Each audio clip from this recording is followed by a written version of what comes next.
NBC Sports, home of the Olympic Games, the NHL, Notre Dame football, the NASCAR playoffs, and Primetime's #1 show, Sunday Night Football, only on NBC.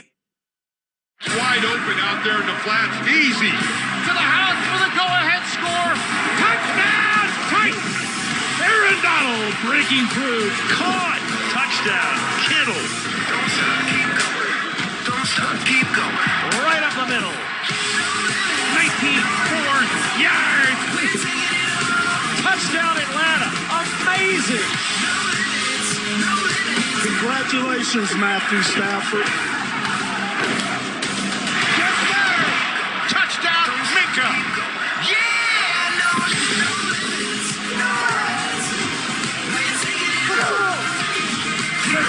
Sunday Night Football. Come and dominate.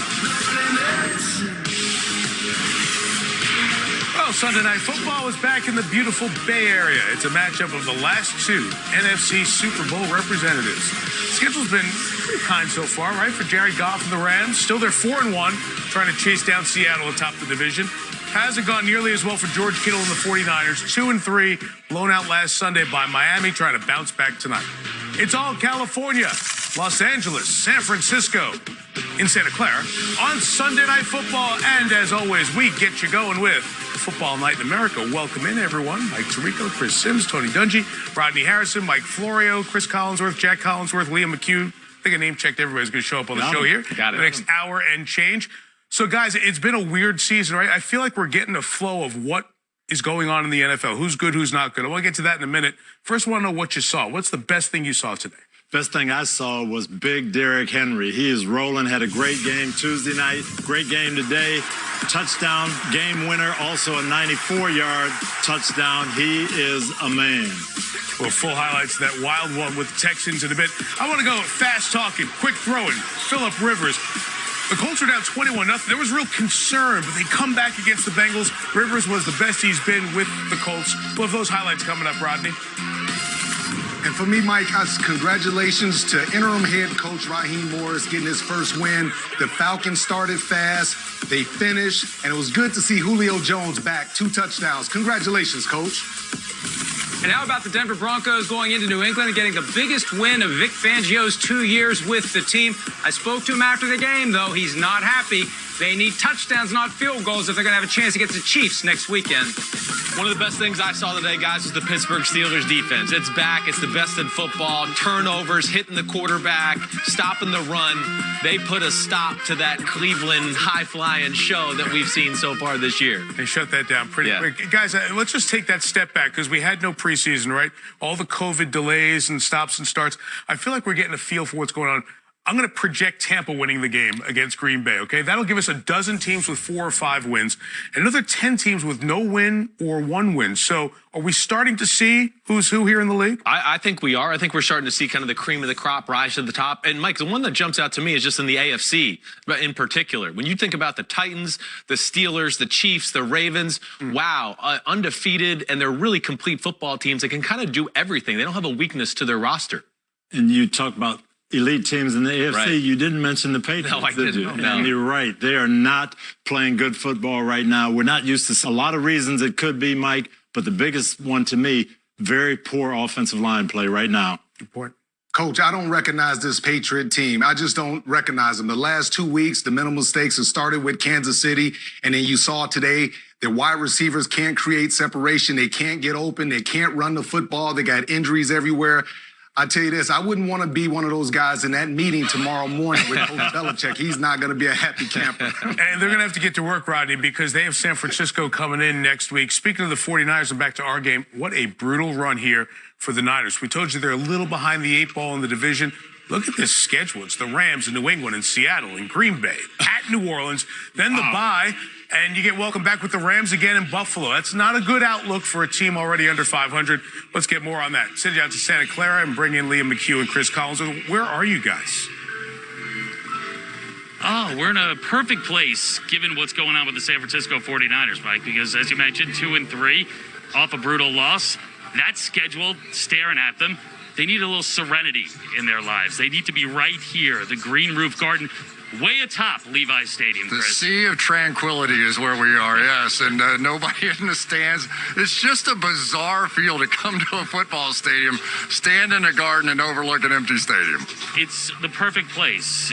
Peaceful, quiet, reflection, ponder life's big questions. And for the 49ers, that is, how do they turn this thing around? Where does this start for you? It has to start at the quarterback position. It really does. You know, Jimmy G got hurt earlier in the season. We watched him in that game last week against Miami, and he just was not himself. And just the basic fundamentals of throwing the football. Watch his back foot. That's where he has the high ankle sprain. And he basically just drags it forward. There's no push off whatsoever. Easy interceptions. So bad that Kyle Shanahan eventually took him out of the game at that point and said, I just can't defend the guy anymore. Now, he's never lost back-to-back starts, 3-0 against the Rams. He's getting healthier. The offense is healthier. Defense, Chris, it's still banged up. Any reason for optimism? Yeah, they're getting some of their guys back, especially in that secondary, which is going to help. But the one that's just killed them is Nick Bosa is no longer here. He is the Aaron Donald of this football team. They have built this entire team around a defensive line.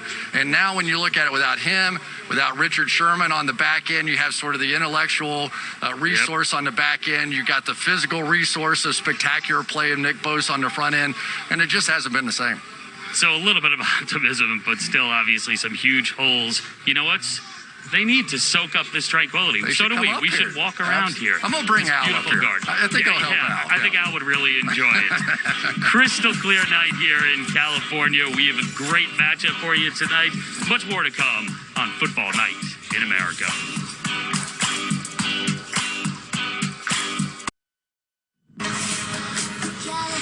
Welcome back to Football Night in America. Good times for LA sports fans. LeBron and the Lakers, they're NBA champs. Mookie Betts and the Dodgers, one win from the World Series. And tonight, Jared Goff and the Rams will look to run their record to 5-1. All right, Chris, they've got 4 wins. All of them come courtesy of the NFC East, which is the greatest gift in the world from the scheduling gods. Yeah. And they get to start the season that way. Still, it's an offense that's putting up over 400 yards per game. It's not about it being complex. It's about the illusion of complexity. The illusion of complexity. I feel like I'm talking about a magician here. So they start off with a little motion, right? And they run an outside zone play. Then they do a little motion and they hand it off on a reverse or a jet sweep. And then they fake both of those things and then they run the bootleg off of it. Well, as far as they're concerned, that's one play. So they're just practicing one play effectively, and they get really good at it. But from the defensive standpoint, it's really hard to figure out exactly which side of the field the ball's even on. So that's the offense. You keep your eye on Jared Goff and the illusion of complexity. Defensively, give me one guy not named Aaron Donald that you'll be locked in on. Yeah, big news as far as I was concerned. Jalen Ramsey is now playing this star position. Rodney will appreciate this. So instead of leaving him at that outside cornerback position, where basically if you don't want to play against Jalen Ramsey, you just don't throw it that way. Now they brought him down into the slot. They have him blitzing. They have him covering big tight ends. You can expect that throughout the course of the year. But he's a much more physical guy than I ever knew. So he's having an impact on the game, playing that star position. We'll talk about it tonight. And this is a Rams defense that entered this weekend tied for first in sacks with 20. 7.5 of those belong to Aaron Donald. He collected 4 last Sunday, and something he spoke about with Jack Collinsworth. Aaron Donald breaking through. Aaron Donald's on his back. Hat trick for Aaron. Donald gets there. That's 4 today. That's 4 today. 4 sacks in one game. Give me a word to describe a performance like that. Dominance. He's making that offensive line work. You know, it's a long day for him. And then we came away with a big win. So anytime you have a good game like that and you win, you know, ain't nothing better than that. So I heard you have kept this notebook going all the way back to your Pitt days. Can we get a look at this thing? Like, what does this notebook actually look like? No, you know, it ain't got no back cover. It's all ripped up now, but, you know, the front's still there. You know, I kept it a long time, you know, just jotting down notes on guys that I played previous years, even in college. So I know the offensive lineman's strengths, weaknesses to the point where, you know, come game time, you know, I got the upper hand. Would your notes make any sense to my brain? Probably not, because it's all rendered around, all types of scribble everywhere. So you probably look at it and don't know what the heck you looking at. So it's only for my eyes. So, Aaron, when did you first become a hard worker? I started working out when I was around 12 years old, just grinding and working in that basement. I heard that this weight room has earned a specific nickname of the Dungeon. How do you earn a nickname like that? Well, you go down and you'll see it. It's just a dungeon, a little basement, weights everywhere, grimy looking, but that's where it all started. When was the last time that you worked out at the Dungeon? This whole off season, with a lot of facilities and things were closed. So, that's where I was at. I was back in the dungeon training. That was one of the best things to me. It kind of brings you back full circle. That's a great visit with him. He's so awesome. Jack, this is weird because it's a copycat league. You see it, people copy plays, the whole deal. But there aren't people running around trying to find guys Aaron Donald's size out there. I asked him that. I said, everybody in the league is looking for this 6'6", 300-pound defensive tackle. Why are they doing that when the best one is 6'1", 280 pounds? He said ever since he was a kid, he thought it was a big advantage to be shorter. You get leverage, natural leverage before the snap underneath all these tall offensive linemen. He grew up playing fullback, playing linebacker. So he said he thinks of himself as a skill position player, just a skill position player that could bench press about 500 pounds. Nobody's got his skills, man. That's right. He's awesome. What a great visit. Let me bring Rodney in. Rodney, so how do the Rams try to make sure that other teams can't take him away during the game?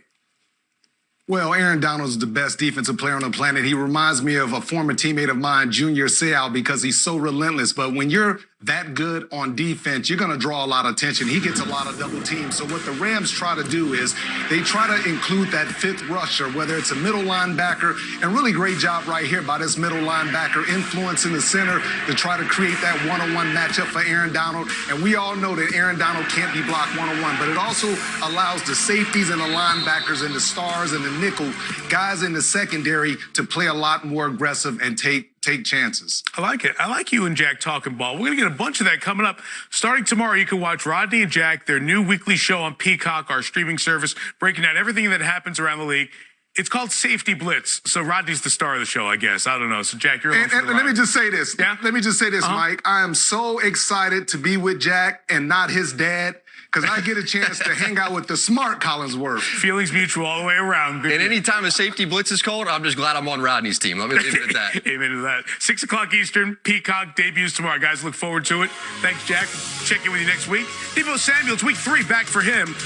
He was a big factor on this team last year. 71 touches and 6 touchdowns. We'll see if he can be a part of that San Francisco offense that needs to be dynamic to keep these people happy, or the Rams people sad, on Sunday Night Football.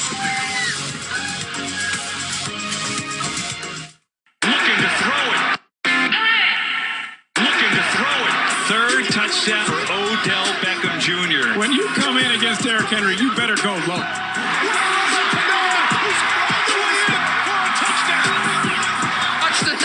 That's spectacular. They can't stop us. The Raiders are closing in on a shocker. For a wide open Claypool. 4 touchdown. 4th down and goal. DK Metcalf. Touchdown. Unbelievable. My foster home had brung me so much. It's brung me a family, and Coach Hurley, they've been there with me ever since. And, I definitely wouldn't have been where I am today if it wasn't for them. I've been back to my foster home back in Fayetteville and try to really get back to the communities. I've had group homes and different families just reach out to me just because, maybe they have somebody that's, adopted, or they're thinking about adopting a kid, and you don't got to be blood to be a family, I'm here for you. Powerful, incredible story. Dre Greenlaw, adopted as a teenager by Brian Early, who's now the defensive line coach at the University of Houston, and his wife Nancy, after they found out that his group home in Arkansas was closing. You want to hear more of the conversation and the story? Liam McHugh spoke with Greenlaw. It's there for you at NBCSports.com. We encourage you to check it out. Building towards San Francisco and the Rams. Highlights of the day. Let's go, guys. Chris Sims, when we look at the Lions, 1-3 off their bye. The Jags 1-4. This is John Brown. What's his story? 5th different kicker for the Jags. He had never kicked a field goal attempt in college in the NFL regular season. He made his first. And that's the end of the good news for the Jags. Here's the good news for the Lions. 35th overall pick out of Georgia, DeAndre Swift. Yeah, a great day for him. And this touchdown was set up by a long run already by DeAndre Swift. And then he follows it up with a little play-action pass. And then the other young star they got in T.J. Hawkinson, first-round pick from 2 years ago. Last 2 drafts paying off there. Swift one more time at 116 yards, 2 touchdowns. Barry Sanders, the last Lions rookie, for a 100-yard game with 2 scores. Wow. The Lions are 2-3. Jags' worst start in 5 years. Let's check out Atlanta in Minnesota. Very first play of the game with Raheem Morris taking over for Dan Quinn. It's a good play by the defense. Yes, he's elevated from defensive coordinator. Rodney mentioned great job today by his group. The defense stepped up early and often. Interception by Deion Jones. It was a rough day for Kirk Cousins. Falcons jump up 10-0. Remember last Sunday night, Mike Zimmer went for it in Seattle? They're going to go for it on 4th down here, down 10. And again, defense makes the play for the Falcons. So the Atlanta defense comes up. Cousins, league leading 10 interceptions, only 6 picks all of last year. Here's one that he threw today. A.J. Terrell, the first-round pick from Clemson. A lot of zone coverage. They read the quarterback and broke on the ball well all day long. Atlanta, big leads. We know what's happened in the past, but here's a great play by Matt Ryan and Julio Jones. This is incredible. Looks like he's going to try to run for it. Stops, and Julio back on the field making those plays. It's the worst start for Mike Zimmer. Atlanta gets its first win of the year. Both are 1-5. Can the Giants get win one, Chris? They're home against the WFT, Washington football team. It's late. Here's the play of the game. Kyler Fackrell knocks it out. Tate Crowder picks it up. You're right. Play of the game right here. Giants don't pressure the quarterback well usually, but did an okay job doing that today. And this was big, right? Getting this turnover, strip sack, fumble, and then the touchdown. And Crowder, Mr. Irrelevant, the last pick of the draft out of Georgia with the big touchdown. Put the Giants on top, but Washington comes back. It's Allen to Cam Sims for the touchdown. Yep, C. Sims. You know I got to like that guy, right? But either way, that was a nice clutch drive by Kyle Allen in a tough spot there. Now they're going to go for 2. Yeah, in the interest of trying to end it, Rivera goes for 2. The win. Allen flushed. And this is what happened. Just give somebody a chance. Throw it up to somebody. Not there. And over. Giants get the win 2019. Win one of the season. That means win one for Joe Judge in his career as a Giants head coach. Daniel Jones did a nice job running the ball. Actually, most running yards by a Giant quarterback since Jeff Hostetler did it 30 years ago. Mike Florio, take us back to the Atlanta win and Raheem Morris getting win one. Well, how crazy of a week it was for Raheem Morris. Last Sunday night, he went to bed. Dan Quinn was the head coach. When he woke up Monday morning, Raheem Morris was the interim head coach for the remainder of the year. And this is a team that has a long history of blowing leads. And one thing he told me is today and moving forward, they're going to try to close games out, not wait for games to end. You saw it with that 4th down play that looked like a Matt Ryan run, became a touchdown pass to Julio Jones. So when they had that lead in the second half, they are going to keep coming, something that maybe the Falcons in the past failed to do, guys. Flip side of that is a disappointing loss for Minnesota, but the biggest loss in Minnesota sports today is longtime Minnesota sports columnist, radio personality Sid Hartman, friend to so many of us in the sports world, passed away today at the age of 100. He produced over 21,000 byline stories in his career, including one published this morning. Our thoughts with the Hartman family and all the folks in Minneapolis who have read Sid's stuff over the years. Much more as we continue on Football Night in America. Cam Newton's back with the Patriots. A late comeback against Denver. We'll show you how close they came to pulling it off. And Chris mentioned Pittsburgh, maybe as good as there is out there. Or maybe Tennessee, as good as there is out there. They were both in interesting games. Tennessee's was tight late. Well, the highlights coming up as Football Night rolls on. Everything we train for, we here. As good as it gets. Welcome. Out there, he's got it! The run to the 10, lunges for the pylon. We don't stop when it's go time. Break down to the goal. Everybody get ready when you hear that Touchdown! It's go time. Yeah. We're on. Get it in when it's go time. Everybody come around. This is the day it's going down. No more waiting, we can't relax. It's go time. Unreal. That was good. Everybody get ready when you hear that sound. Touchdown. It's go time. This is Football Night in America, served by Applebee's. Nothing was better scenic in the Bay Area, right? Look at the Golden Gate getting set for the Rams and the Niners. Earlier on, our Liam McHugh caught up with 34-year-old head coach of the team from Southern California, Sean McVay, season 4 as the Rams head coach. Liam asked him how he thinks he's changed since he was hired. I just think you just grow with experience. I think it's all about the people that are around you, being able to have confidence in them. Feel so good about our players and our coaching staff, but this is a very competitive league. Excited about the opportunity to compete against the Niners tonight. Let's talk about one of those players, Jared Goff. You've seen him develop over the years. Where specifically has he stepped his game up this season? I think just consistent decision-making. I think he's playing better with traffic around him in the pocket. You see more urgency in his lower half. He's consistently delivering the ball with accuracy, giving guys a chance to run after the catch. But the quarterback position is so difficult. I think just stacking good, consistent decisions and being consistently accurate with the ball has been a key for him. Sean, you and Kyle Shanahan coached together in Washington. You know each other well. Does that help you prepare for a night like this, or does it just complicate things? Yeah, no, it doesn't help. If anything, you realize what a great coach he is. They've got a great coaching staff in general. I'm really familiar with a lot of these guys, and we know what a great challenge it is. Certainly looking forward to it, though. Sean, thanks so much. Okay, thanks, guys. Well, they know each other. Both hired in 2017 as the head coaches of the NFC teams in California. Both won the NFC Championship to get to the Super Bowl. Head-to-head, 3-3. So there is a Game 7 involving LA tonight, huh? 58 combined points. So we think it'll be high scoring if history tells us anything. Two of the brilliant minds in the game head-to-head on Sunday Night Football a little bit. Mr. Dungy was the brilliant mind there in Indianapolis for quite some time. Let's check out these Colts against the Bengals. And Joe Burrow, the number 1 pick, trying to get road win 1 under Zach Taylor. Late in the first, they're up 14-0. Here's T. Higgins, the rookie, out of Clemson for 67. 21-0. Yeah, and these two guys are going to make Zach Taylor a good head coach for a long time. All right, the Colts are down 17. There's a little rumbling this week about Phillip Rivers, and they're not doing what we thought they'd be doing in Indy. Here's Trey Burton helping respond. Yeah, Rivers didn't play well last week, but today when they got down, he brought them back. He was on fire when they were down 21-0. Yeah, when Rivers gets in a rhythm and starts dealing, like plays like this to Zach Pascal to make it a 3-point game. Yeah. Back shoulder on a corner route, put it in perfect position, and this got them back close, striking distance at halftime. The Bengals had a field goal, so the fourth quarter, here we are.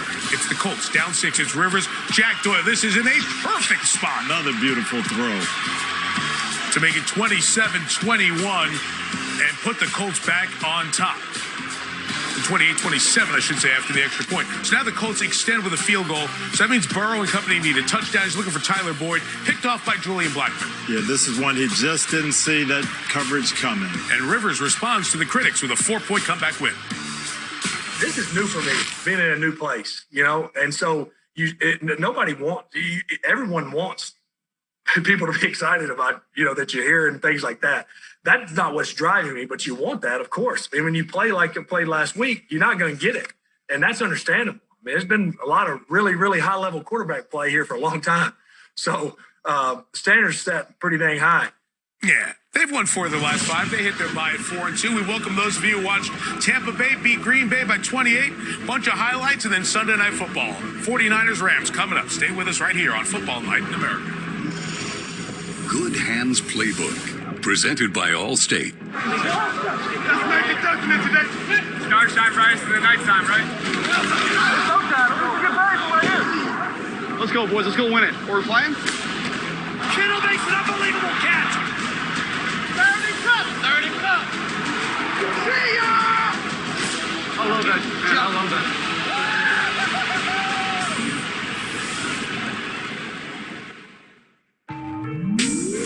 Football Night in America is brought to you by Applebee's Dozen Double Crunch Shrimp Deal and by Allstate. You've never been in better hands. This season, our team is getting ready for game day a little differently. But with our in-depth coverage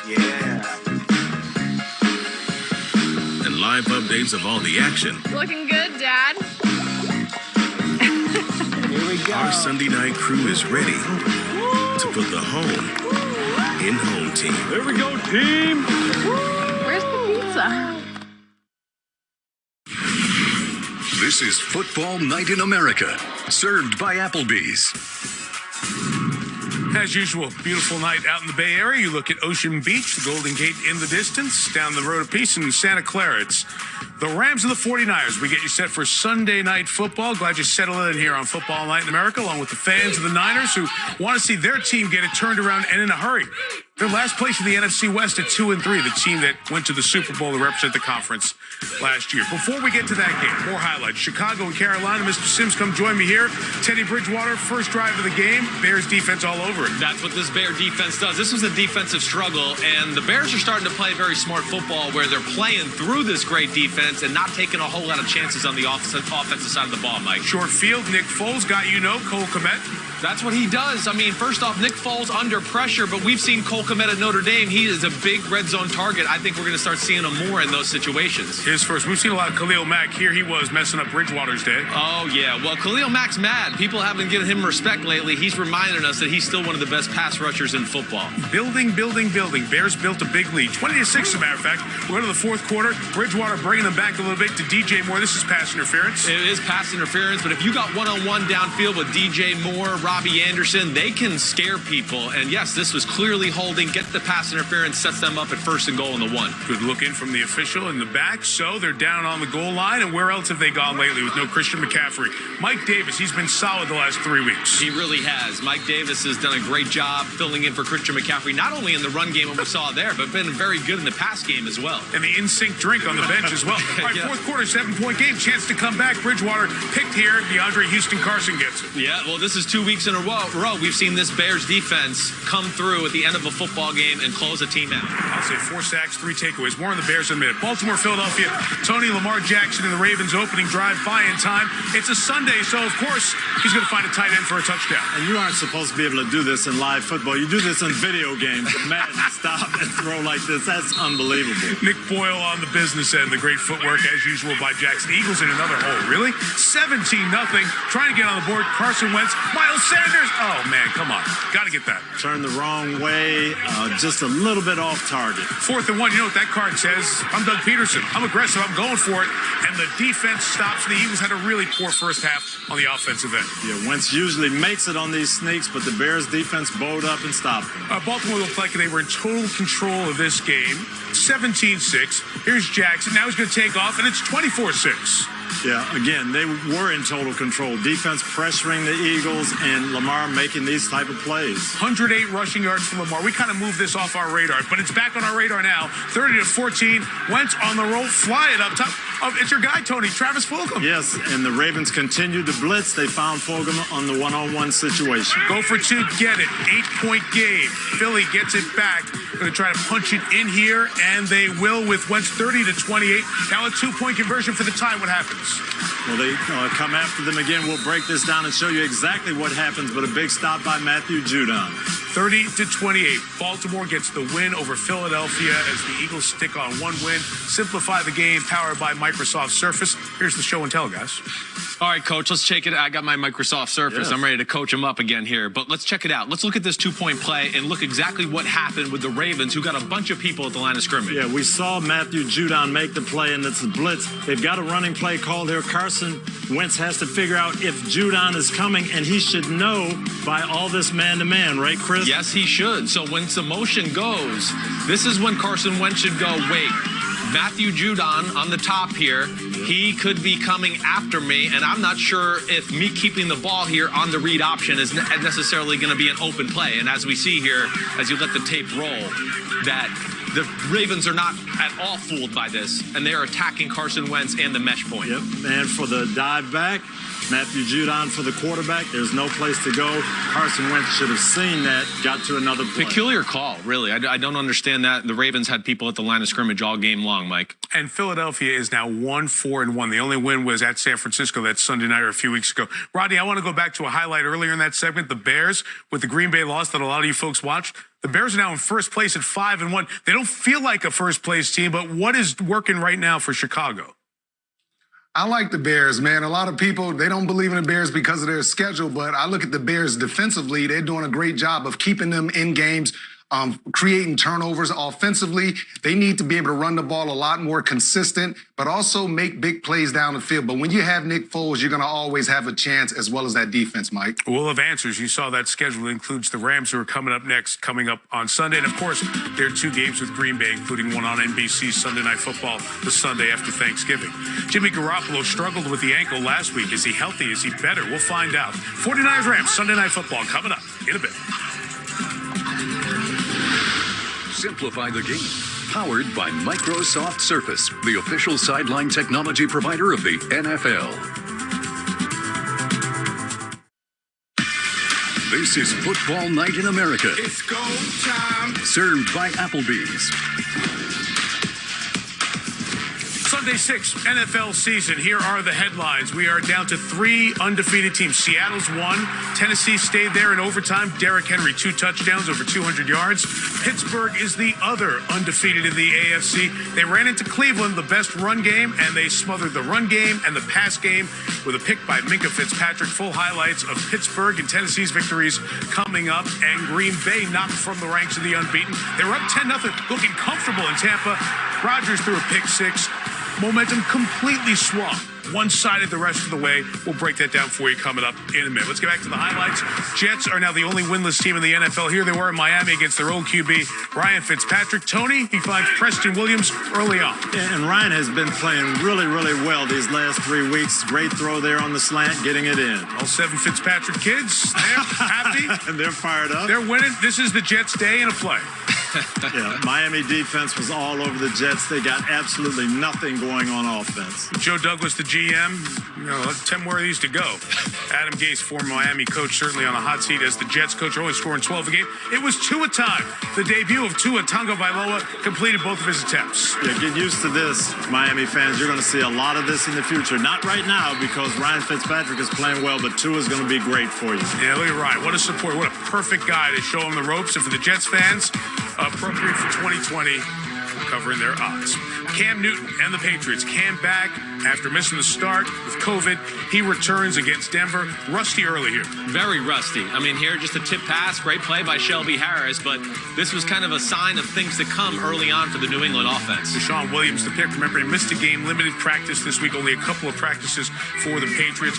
Jump ahead. Denver kicked 6 field goals. They're up 18-3. Cam trying to bring it back. Again intercepted. Bryce Callahan now. Yep, intercepted. The ball was tipped on the delivery there, but you can see there's not a lot of separation for these receivers. Not a lot of people running wide open today, Mike. Well, full credit to Josh McDaniels. They went in and found what would work. Cam on a scramble, longest play of the day for the Pats, 38 yards. Yeah, this was the best thing they had going for them in the fourth quarter. And Cam Newton, as you can see, for as big as he is, he can still run and be a threat in extending a play. Kind of flipped a little momentum, not to be denied on the goal line. They had to review it. It was a touchdown. It's 18-9 as they go for 2 and don't get it. But then they kick a field goal, 18-12.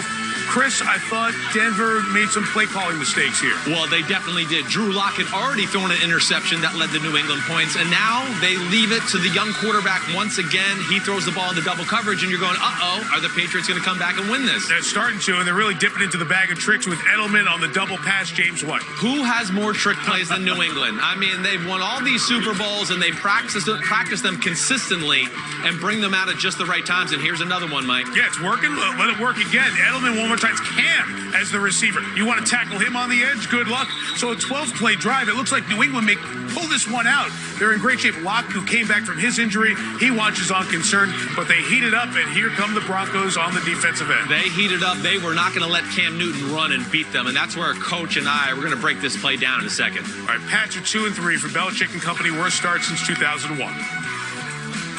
How much did the limited amount of fully padded practice time you've had in recent weeks do you feel had on today's game? I don't know. But you want a percentage? I have no idea. Bill, time now for Doing Good in the Neighborhood, presented by Applebee's. Take us back to some of those key plays, guys. Well, we're going to look at that 4th down play, and usually, Chris, you're trying to think, who are we going to double cover? Who are we going to take away if you're a safety man?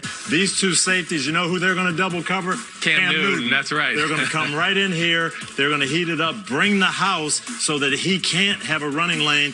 We saw that 38-yarder that he ran earlier. They're not going to let that happen. Fill every single gap, get pressure. They're not worried about any of the outside receivers. Don't let Cam Newton beat you running the football. That's the big thing for us, Coach, right now. We're concerned about. I don't think we see receivers in New England that are capable of getting open, and I think this is the second game in a row we've seen a defense kind of call their bluff there. Yeah, and that's what they're going to continue to see until some of those receivers start coming through. Yeah. Rodney, there are reasons and excuses. How concerned should you be with New England's offense right now? I'm very concerned, Mike, because I'm concerned about the offensive line, and I'm not used to seeing the Patriots struggle and make the mental mistakes that they made the last 2 weeks. And here's a situation where Cam Newton has to have some type of internal clock inside his head. The receiver's not getting open. And then look at the left tackle. We talk about all the injuries. He's a starter, and he gets completely run over. And then something just so routine that you practice every day, just a regular snap, it goes over Cam Newton's head. Coach Belichick has a lot to work to do, but it starts with the fundamentals and getting the mental mistakes up out of there. Not used to 2 and 3 in the third place Patriots. The Bills lead the division. They play Kansas City tomorrow, early evening, I should say. Then you have Miami ahead of New England for the first time this late in the season since 2008. The other side, Mike Florio. What about Denver and Vic Fangio? They had to wait a couple of weeks, a lot of schedule changes. Has to be a satisfying win for them. Well, the biggest win of Vic Fangio's 2 years with the team, and he's happy about that. He's happy about the way the defense played. It was awesome in shutting down the Patriots' offense. But there's one thing he's not happy about, and you mentioned it, Mike, 6 field goals on offense, no touchdowns. He told me, we got the Chiefs coming to town next weekend. 18 points is not going to fly against Patrick Mahomes. Another thing is not going to fly, Drew Lock's 2 interceptions. Said Fangio, he's got to make good decisions. He can't just throw the ball up and hope for a good outcome. He came back from the injury, got the victory. Hopefully for them, it is a learning process. Sunday night, 7-time, $100,000 up for grabs every contest.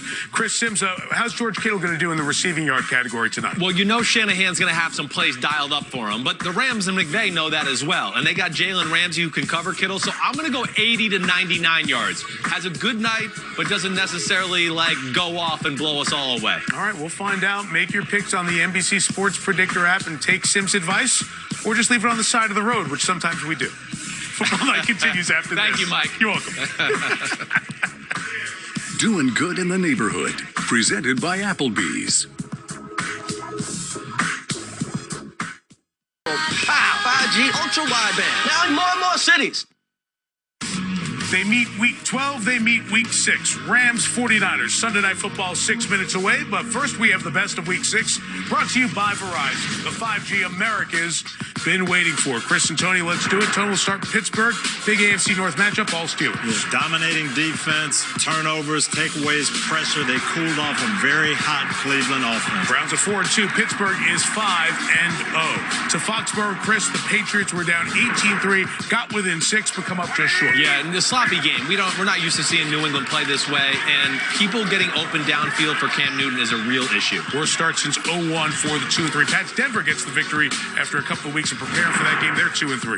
Pittsburgh undefeated. So is Tennessee after the overtime game winner with Derrick Henry. Huge game by Derrick Henry today. Long runs, pass receptions, and the winning touchdown in overtime. They meet in Nashville next Sunday. Baltimore and Philadelphia Ravens hit the bye at 5-1. Well, you know the Ravens are going to sit back. Here with the 2-point conversion to try to tie it, maybe force it to overtime. Ravens blitz as usual and make the big play. Dallas is 2-3. They play tomorrow night. No matter what, they'll lead the division. The Eagles are 1-4-1. Don't look now. The Bears are 5-1 atop the NFC North. Yeah, and this is an offensive highlight, but it was the defense today. Khalil Mack and that ball-hawking secondary that got it done. Rams fans, your team plays Chicago in L.A. next Monday night. Green Bay knocked from the ranks of the unbeaten as Tom and Gronk hook up one more time. New place, but same old connection. And watch out for Tampa Bay. With this defense and Brady and Gronk coming on, I think they're one of the better teams in the NFC, guys. Brady and Gronk in Vegas next week on Sunday night.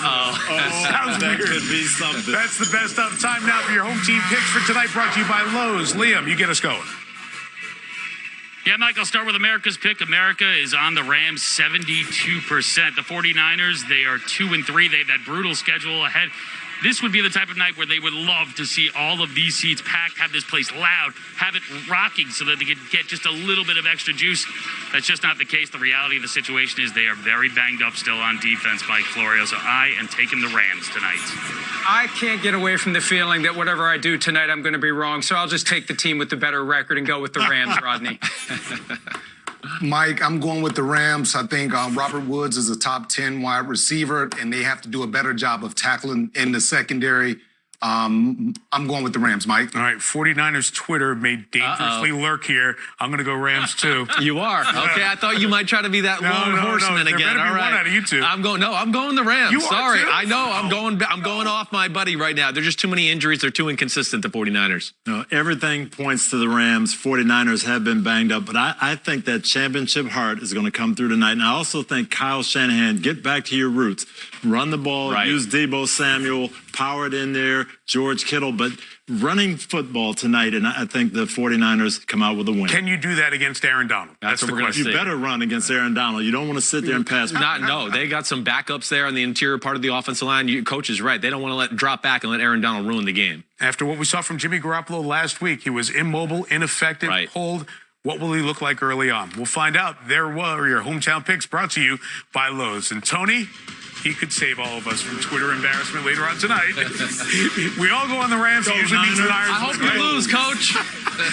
Last two NFC representatives in the Super Bowl. LA's 4-1. San Francisco's got to have it 2-3. Al, Chris, and Michelle coming your way after Carrie Underwood kicks us off.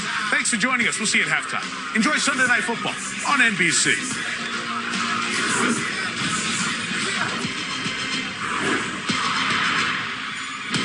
This has been the Hyundai Sunday Night Kickoff.